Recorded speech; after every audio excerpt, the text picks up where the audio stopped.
সুষ্ঠু অবাধ এবং নিরপেক্ষ নির্বাচন হতে হবে। যে নির্বাচনে জনগণ যাকে খুশি তাকে যদি নির্বাচিত করে আমরা তার পক্ষেই থাকবো।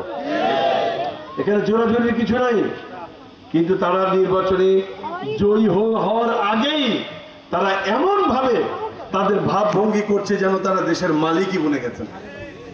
আপনি পিরোজপুরের সর্বত্র খবর নিয়ে দেখেন, সর্বত্র দুর্নীতি আর টেন্ডারবাজিকে তারা ভরে ফেলেছে।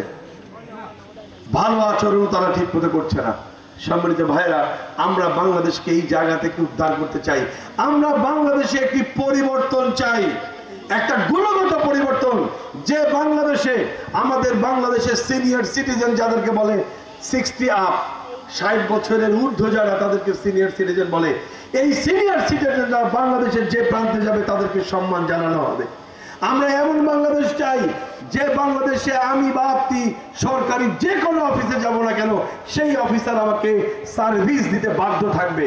আমরা এমন বাংলাদেশ চাই যে বাংলাদেশে ঘুষ আর দুর্নীতির কোনো সুযোগ থাকবে না। আমরা এমন বাংলাদেশ চাই যে বাংলাদেশে আমার সন্তানেরা আমার দেশে বসেই পড়াশোনা করবে, তাকে বিদেশে যেতে হবে না। আমরা এমন বাংলাদেশ চাই যে বাংলাদেশে প্রত্যেকটি মানুষ তার অধিকার ঘরে বসেই বুঝে পাবে, অধিকারের জন্য সরকারি অফিসের দাঁড়ে দাঁড়ে ঘুরে বেড়াতে হবে না। আমরা এমন বাংলাদেশ চাই যে বাংলাদেশের মসজিদগুলি ঈদের সময় পুলিশ পাহারা দিতে হয় না, ঠিক তেমনি দুর্গার সময়, দুর্গা পূজার সময় কোনো মন্দির কোনো পুলিশকে পাহারা দিতে হবে না। আমরা এমন একটি সাম্য সম্প্রীতির বাংলাদেশ চাই। আমরা তেমন রাজনীতি করি, আমরা তেমন রাজনীতি বাংলাদেশকে প্রতিষ্ঠিত করতে চাই। বাংলাদেশ জামাত ইসলামী রাজনীতি হলো ভালোবাসার রাজনীতি, বাংলাদেশ জামাত ইসলামী রাজনীতি হলো সম্প্রীতির রাজনীতি, বাংলাদেশ জামাত ইসলামী রাজনীতি হলো সৌহার্দ্যের রাজনীতি। আমরা কে কোন দল করে, কে কোন মতের পথের লোক, আমরা এগুলো বিবেচনা করি না, বরং আমরা প্রত্যেকটি মানুষকে মানুষের ঘরে ঘরে আল্লাহর দ্বীনের দাওয়াত পৌঁছে দিতে চাই এবং আল্লাহর দ্বীনের দাওয়াত পৌঁছে দিয়ে আল্লাহর এই জমিনে আল্লাহর দ্বীন কায়েম করতে চাই। এটাই বাংলাদেশ জামাত ইসলামী একমাত্র লক্ষ্য এবং একমাত্র মিশন ও ভিশন। সুতরাং সম্মানিত ভাইরা, আপনারা যদি বাংলাদেশের এই গুণগত পরিবর্তন চান, আপনারা যদি বাংলাদেশকে দুর্নীতি মুক্ত দেখতে চান, আপনারা যদি বাংলাদেশকে মাদক মুক্ত দেখতে চান, চাঁদা মুক্ত দেখতে চান, সন্ত্রাস মুক্ত দেখতে চান, তাহলে অবশ্যই আপনাদেরকে বাংলাদেশ জামাত ইসলামীর সাথে থাকতে হবে। কেন থাকবেন? কেন জামাত ইসলামীর পক্ষে থাকবেন? আপনাদের বিবেকের কাছে আপিল করছি।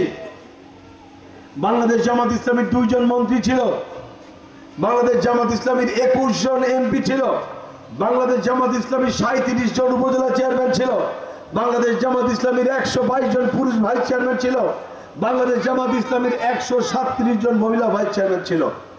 এবার আপনারা বলুন, কোনো একজন জনপ্রতিনিধির বিরুদ্ধে বাংলাদেশের কোথাও কেউ একটি টাকার দুর্নীতির কোনো অভিযোগ এনেছে কিনা? আপনাদের এই আসনে 10 বছর আল্লামা সাঈদী আপনাদের খাদেম ছিলেন। 10 বছরে তিনি সহস্র কোটি টাকার কাজ করেছেন। এমন একজন মায়ের সন্তান কি আছে দাঁড়িয়ে বলতে পারে আল্লামা সাঈদী 10 বছরে 10 পয়সার দুর্নীতি করেছে? বলার কেউ আছে? আলহামদুলিল্লাহ, আলহামদুলিল্লাহ, জামাত ইসলামী এমন মানুষ আর এমন নেতৃত্ব তৈরি করছে। এজন্যই বলছি, যদি বাংলাদেশকে আপনি পরিবর্তন করতে চান, বাংলাদেশকে যদি সন্ত্রাস মুক্ত, দুর্নীতি মুক্ত, চাঁদাবাজ মুক্ত করতে চান, তাহলে অবশ্যই জামাত ইসলামীর পক্ষে থাকতে হবে। সম্মানিত ভাইরা, এই পিরোজপুর